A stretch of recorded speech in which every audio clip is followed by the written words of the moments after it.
ಹಾಡ ಹಗಲಿನಲ್ಲೇ ಹುಡುಗರ ವೇಷ ತೊಟ್ಟು ಕಳ್ಳತನ ಮಾಡ್ತಿದ್ದ ಕಳ್ಳಿಯರು ಕೊನೆಗೂ ಪೊಲೀಸರ ಖೆಡ್ಡಾಗೆ ಬಿದ್ದಿದ್ದಾರೆ. ಬೆಂಗಳೂರಿನಲ್ಲಿ ಇನ್ಮುಂದೆ ಬಿಡಿಎ ಮನೆ ಫ್ಲಾಟ್ ಪಡೆದುಕೊಳ್ಳೋದು ಏನು ಕಷ್ಟ ಆಗೋದಿಲ್ಲ. ಡಬಲ್ ಡೆಕ್ಕರ್ ಫ್ಲೈಓವರ್ ಕಾಮಗಾರಿ ಮುಗಿಯೋ ಲಕ್ಷಣನೇ ಕಾಣಿಸ್ತಾ ಇಲ್ಲ. ಮಂಡ್ಯದಲ್ಲಿ ಬಿಗ್ ಬಾಸ್ ಗಿಲ್ಲಿ ಕ್ರೇಜ್ ಕಡಿಮೆನೇ ಆಗ್ತಾ ಇಲ್ಲ. ಇದೆಲ್ಲದರ ಮಾಹಿತಿಯನ್ನ ನೋಡ್ತಾ ಹೋಗೋಣ. ಕರ್ನಾಟಕ ಟಾಪ್ 20.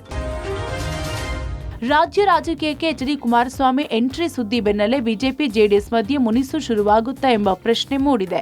ಎಚ್ಡಿಕೆ ಮಾತು ರಾಜ್ಯ ಬಿಜೆಪಿಗರಿಗೆ ಬಿಸಿ ತುಪ್ಪವಾಗಿದೆ. ಬಿಜೆಪಿ ಹೈಕಮಾಂಡ್ ಯಾವ ಷರತ್ತಿನ ಮೇಲೆ ಒಪ್ಪಿಗೆ ನೀಡುತ್ತೆ ಎಂದು ರಾಜ್ಯ ನಾಯಕರು ಎದುರು ನೋಡ್ತಿದ್ದಾರೆ. ಯಾಕಂದ್ರೆ ಕುಮಾರಸ್ವಾಮಿ ರಾಜ್ಯಕ್ಕೆ ಎಂಟ್ರಿ ಆದ್ರೆ ಎಚ್ಡಿಕೆ ಮೇಲುಗೈ ಸಾಧಿಸುವ ಆತಂಕವಿದೆ. ಸೀಟು ಹಂಚಿಕೆ ಪ್ರಮುಖ ನಿರ್ಧಾರಗಳು ತೆಗೆದುಕೊಳ್ಳೋ ಸಮಯದಲ್ಲಿ ತಮ್ಮ ಮಾತಿಗೆ ಹೆಚ್ಚು ಮನ್ನಣೆ ಸಿಗಲ್ಲ. ಕುಮಾರಸ್ವಾಮಿ ಹೈಕಮಾಂಡ್ ಜೊತೆ 1-to-1 ಇರೋದ್ರಿಂದ ರಾಜ್ಯ ಬಿಜೆಪಿ ನಾಯಕರ ಜೊತೆ ಚರ್ಚಿಸದೆ ನಿರ್ಧಾರ ತೆಗೆದುಕೊಳ್ಳೋ ಆತಂಕವಿದೆ. ಈ ಬೆಳವಣಿಗೆ ಬಗ್ಗೆ ಬೆಳಗಾವಿಯಲ್ಲಿ ಬಿಜೆಪಿ ರಾಜ್ಯಾಧ್ಯಕ್ಷ BY ವಿಜೇಂದ್ರ ಪ್ರತಿಕ್ರಿಯೆ ನೀಡಿದ್ದಾರೆ. ಎಚ್ಡಿಕೆ ರಾಜ್ಯ ರಾಜಕೀಯಕ್ಕೆ ಬಂದ್ರೆ ತಪ್ಪೇನು ಅಂತ ಹೇಳಿದ್ದಾರೆ. ತಪ್ಪೇನಿದೆ. ಕುಮಾರಸ್ವಾಮಿ ಅವರು ಮುಖ್ಯಮಂತ್ರಿಗಳಾಗಿ ನಾಡಿಗೆ ಅವರದೇ ಆದಂಥ ಒಂದು ಕೊಡುಗೆಯನ್ನು ನೀಡಿದ್ದಾರೆ.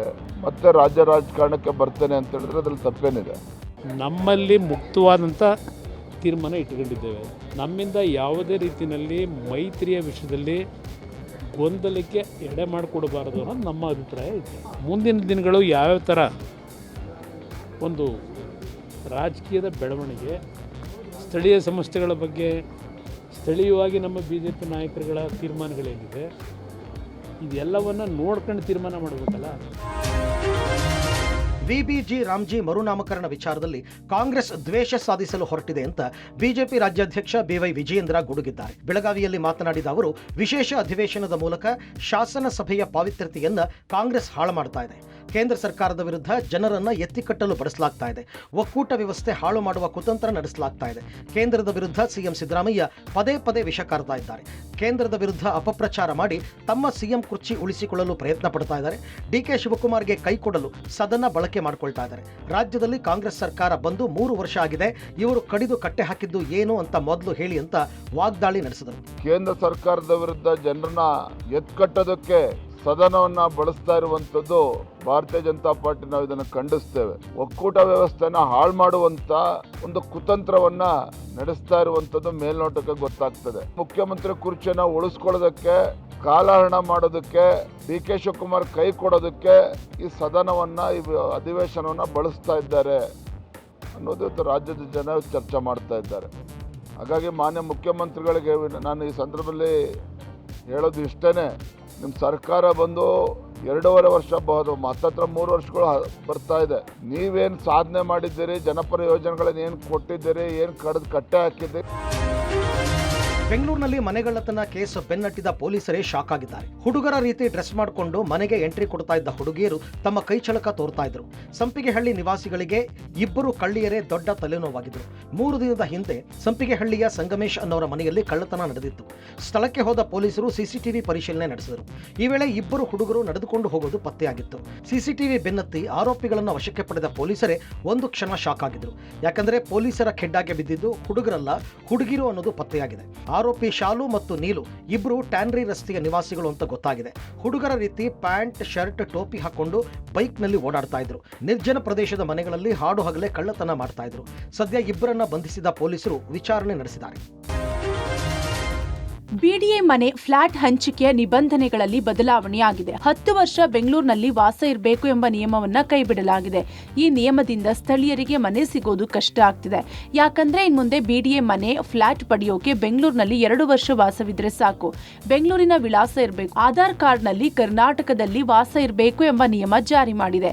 ಬಿಡಿಎ ಮನೆ ಫ್ಲಾಟ್ ಸೇಲ್ ಆಗದ ಕಾರಣ ಕಳೆದ ವರ್ಷವೇ ಈ ನಿಯಮವನ್ನ ಜಾರಿಗೊಳಿಸಲಾಗಿದೆ. ಈ ಬಗ್ಗೆ ಬಿಡಿಎ ಆರ್ಥಿಕ ಸದಸ್ಯ ಲೋಕೇಶ್ ಸ್ಪಷ್ಟನೆ ನೀಡಿದ್ದಾರೆ.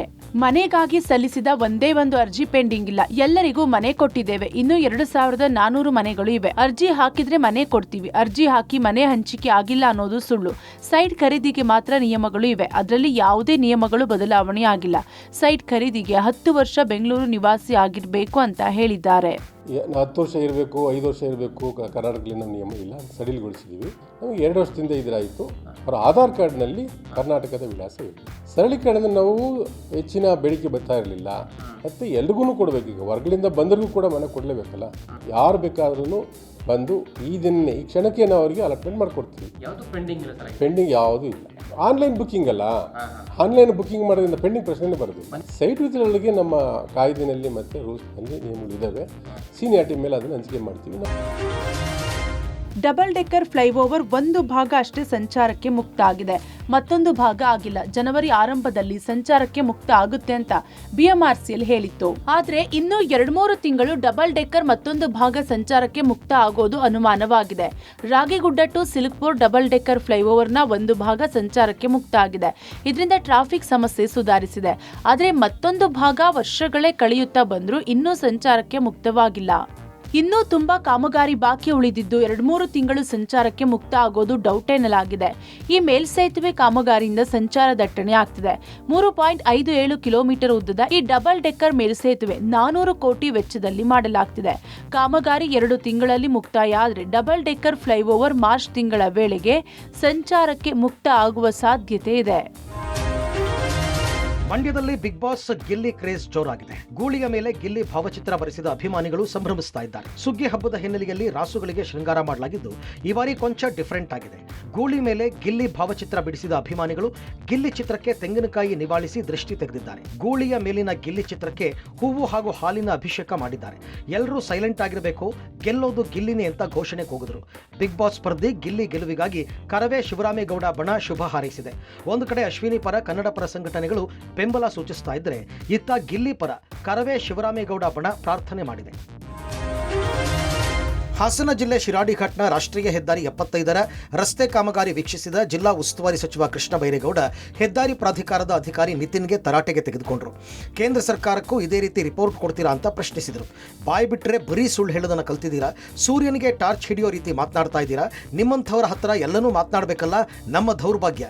ಒಬ್ಬ ಮಿನಿಸ್ಟರ್ ಬಂದು ನಿಂತ್ಕೊಂಡು ನಿಮ್ಮಂಥ ಸುಳ್ಳು ಹೇಳುವವರ ಜೊತೆ ಮಾನ ಮರ್ಯಾದೆ ಸ್ವಾಭಿಮಾನ ಬಿಟ್ಟು ಮಾತನಾಡಬೇಕಂತ ಗುಡುಗಿದ್ದಾರೆ. ಬಾಯಿ ಬಿಟ್ರೆ ಸುಳ್ಳು ಹೇಳ್ತೀಯಲ್ಲ, ಈಗ ಇಷ್ಟು ನೋಡ್ಕೊಂಡು ಬಂದು ಎಲ್ಲ ಮಾಡಿದೀವಿ ಅಂತ ಹೇಳ್ತೀಯಲ್ಲಪ್ಪ, ಏನ್ ಮಾತಾಡ್ತೀಯ? ಒಳ್ಳೆ ಕತೆ ಹೆಂಗ್ ಮಾತಾಡ್ತೀರ? ಸೂರ್ಯನ್ಗೆ ಟಾರ್ಚ್ ಹಿಡಿಯೋ ತರ ಮಾತಾಡ್ತೀರ. ಯಾವನ್ರಿ ನಿಮ್ಗೆಲ್ಲ ಇಲ್ಲಿ ಕಳಿಸ್ತವನು? ನಿಮ್ಮಂತವ್ರ ಹತ್ರ ಮಾತಾಡ್ಬೇಕಲ್ಲ, ನಮ್ದವ್ರ ಬಗ್ಗೆ. ನಮ್ಗೆ ಮಾನ ಮರ್ಯಾದೆ ಬಿಟ್ಟು ನಿಮ್ಮಂತವ್ರ ಹತ್ರ ಮಾತಾಡ್ಬೇಕು. ಹಾಸನ ಜಿಲ್ಲೆಯಲ್ಲಿ ಅಕ್ರಮ ಮರಳು ದಂಧೆ ಎಗ್ಗಿಲ್ಲದೆ ನಡೀತಾ ಇದ್ದು, ಹೇಮಾವತಿ ನದಿ ಒಡಲಿಗೆ ಮರಳು ಚೋರರು ಕನ್ನ ಹಾಕ್ತಾ ಇದ್ದಾರೆ. ರಾತ್ರಿ ವೇಳೆ ಸಕಲೇಶಪುರ ಪಟ್ಟಣದಲ್ಲಿ ಹರಿಯುವ ಹೇಮಾವತಿ ನದಿಯಿಂದ ಟಿಪ್ಪರ್, ಟ್ರ್ಯಾಕ್ಟರ್, ಇತರೆ ವಾಹನಗಳಲ್ಲಿ ಅಕ್ರಮ ಮರಳು ಸಾಗಾಟ ಮಾಡಲಾಗ್ತಾ ಇದೆ. ಹೇಮಾವತಿ ನದಿಯಿಂದ ಅಕ್ರಮವಾಗಿ ಮರಳು ತೆಗೆದು ಸಾಗಿಸಲಾಗ್ತಾ ಇದೆ. ವಾಹನಗಳಲ್ಲಿ ಮರಳು ತೆಗೆದು ಸಾಗಿಸುವ ವಿಡಿಯೋವನ್ನು ರೀಲ್ಸ್ ಮಾಡಿ ಸೋಷಿಯಲ್ ಮೀಡಿಯಾದಲ್ಲಿ ಅಪ್ಲೋಡ್ ಮಾಡಿದ್ದಾರೆ.